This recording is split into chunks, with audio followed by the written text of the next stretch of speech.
안녕하세요. 마이옥션의 안중현 부장입니다. 오늘은 여러분하고 같이 경쟁이 아닌 독점, 선순위 세입자라는 제목으로 여러분하고 한번 말씀을 나눠보려고 하는데요. 요즘 여러분들이 경매는 재미없다 하고 경매계를 떠나는 분들이 많습니다. 하지만 보이지 않는 곳에서는 누구든 다 수익을 보고 계시거든요. 경매는 마라톤입니다. 끊임없이 노력하시고 물건 발견하시고 입찰하시고 하면 결국 수익을 낼 수 있습니다. 저희가 바로 그 증인이기도 하고요. 저희 고객들은 엄청난 수익을 보고 계십니다.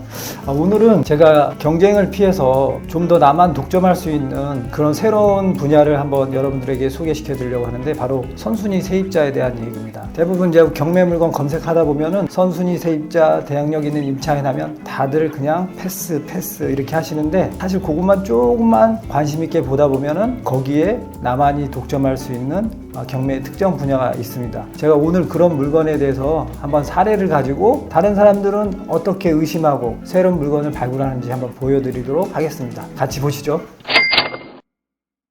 이런 순서로 한번 얘기를 드려볼까 합니다. 사례를 갖고 온 물건이 있는데요. 지난 11월에 낙찰이 된 사례인데 그분 수익이 어떤지 한번 볼 거고요. 그리고 이분은 선순위 세입자가 있는데 왜 들어갔나, 어떻게 의심을 하고 추적을 해서 대항력이 없는 임차인인 걸 어떻게 파악할 수 있었나, 이런 거 이제 사례로 볼 거고요. 그리고 이제 실제 이분의 수익 분석을 한번 해보겠습니다. 진짜로 이분이 돈 좀 버셨나 못 버셨나 한번 볼 거고요. 그 다음에 이제 여러분한테 숙제를 내는 의미에서 세상에는 이런 물건이 아직도 많다. 누군가는 선순위 세입자가 있는 그런 물건을 좀 더 분석해서 나만이 들어갈 수 있는 물건을 발굴하고 있구나 라는 유사 사례를 보여드릴 겁니다. 한번 저같이 한번 보시죠. 먼저 제가 사건 개요부터 한번 보겠습니다. 감정가가 1억 4,100이죠. 9,800까지 떨어졌는데 실제 얼마에 낙찰됐냐면 1억에 낙찰됐습니다. 이 물건 제가 시세 파악한 바로는 1억 4천, 3,500, 4,500 이렇게 시세가 그렇게 형성되어 있고요. 이분은 지금 1억 4천짜리를 1억에 사서 4천의 마진을 보고 있습니다. 그리고 여기에는 입찰자가 2명밖에 없습니다. 왜 그렇게 되는지 한번 파악을 해보시죠. 먼저 이 물건의 매각물건 명세서를 한번 볼게요. 우리 매각물건 명세서를 보면 임차인이 있다. 김땡땡 이렇게 임차인이 있습니다. 그리고 이분은 말소기준권리 2015년 5월 22일보다 훨씬 앞선 2001년 1월 10일 날 전입을 했어요. 그러니까 이분은 대항력 있죠. 그러니까 많은 분들은 이것만 보고 이거는 내가 입찰할 물건은 아니구나, 이거 입찰하면 큰일 나겠구나, 입찰 보증금 내가 다 책임질 수도 있겠구나 하고 다 떠납니다. 근데 사실 요거를 한 번만 더 보자는 거죠. 여러분 한번 등기부등본을 한번 보겠습니다. 등기부등본을 보면 의심할 부분이 일단 두 가지가 있어요. 이분이 최초 대출을 받을 때 을구를 한번 보겠습니다. 자, 을구를 보시면 8번, 순위번호 8번에 이분이 7,920만 원의 대출을 받았어요. 역산에 보면 한 6,600만 원 대출을 받은 거고요. 요때 주소를 한번 잘 보겠습니다. 요때 주소가 302동 1201호, 지금 살고 있는 주소하고 똑같다는 거죠. 이사도 오기 전에 이미 그 주소지가 거기로 되어 있다는 겁니다. 그리고 이분 이름이 김땡땡, 아까 전입한 사람도 김땡땡.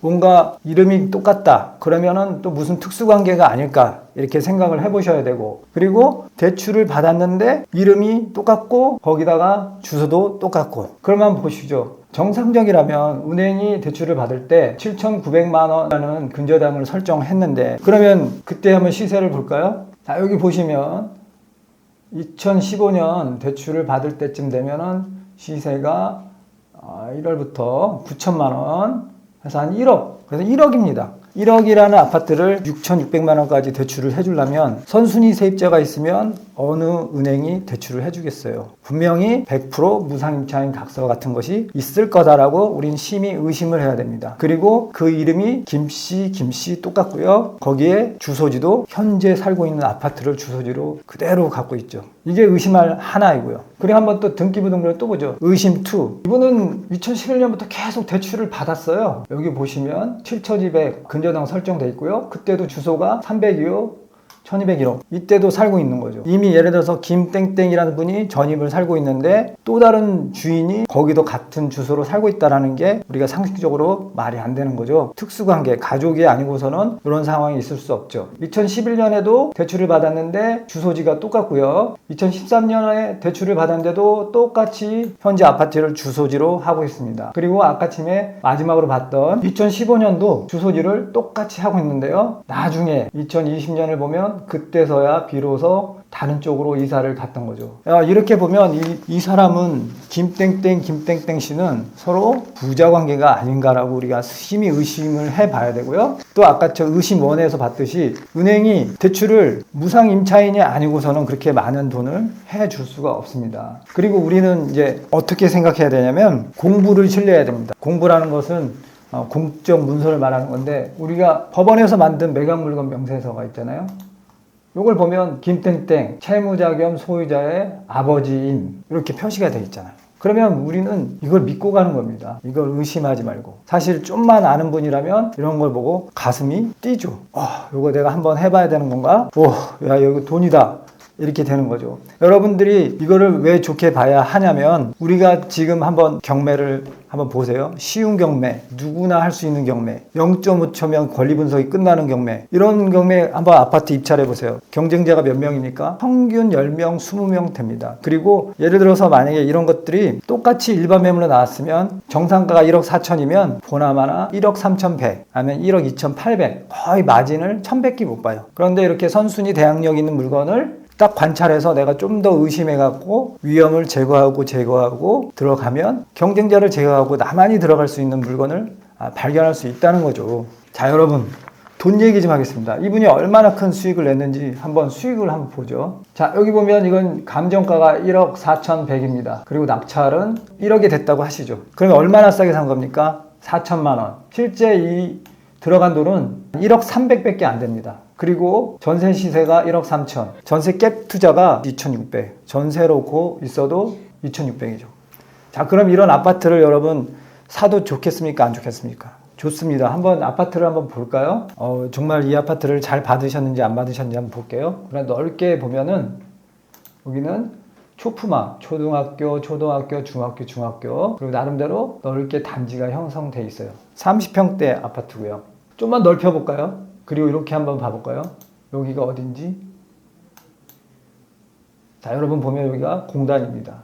이런 데는 전세 수요가 엄청 많습니다. 지금 저희가 1억에 낙찰을 받았잖아요. 전세 1억 3천, 1억 2,500 놓을 수 있습니다. 여기 공단에 일하시는 분들이 전세 수요가 높습니다. 이런 데는 갭 투자하기도 엄청 좋죠. 그러면은 전세 1억 3천에 놓고 2,600 먹고 다음 물건 찾는 거예요. 이렇게 나만의 수익을 낼 수가 있는 거예요. 좀만 노력을 하면. 그런데 안 할 이유가 하나도 없겠죠. 자, 이분은 월세로 놓으면 1000에 60. 그래서 이자 내고 5.8% 이자 5.8%로 했습니다. 월 이자 29만 원 내고 한 달에 30만 원 이익을 볼 수 있어요. 얼마 투자해서 3,300. 조금 그렇죠. 자기 자본 투자가 좀 많이 되죠. 그래서 이런 물건에 대해서는 그냥 저는 전세 시세로 놀아. 그리고 2,600 먹고 또 하셔라. 전 이렇게 많은 가이드를 주고 있습니다. 여러분들도 한번 관심 갖고 이런 물건들을 계속 발굴하시면 좋습니다. 공단이 있고 초등학교 있고 터미널이 있다든지 그런 산업단지가 있다든지 이런 물건들을 발굴하시면 임대 수요 많아서 절대 공실 안 일어납니다. 자, 여러분 이래도 이런 물건 발굴 안 하시겠어요? 좀만 더 등기부등본 보고 파악하면 내가 이런 물건 잡을 수 있는데 좀 욕심이 나지 않으십니까?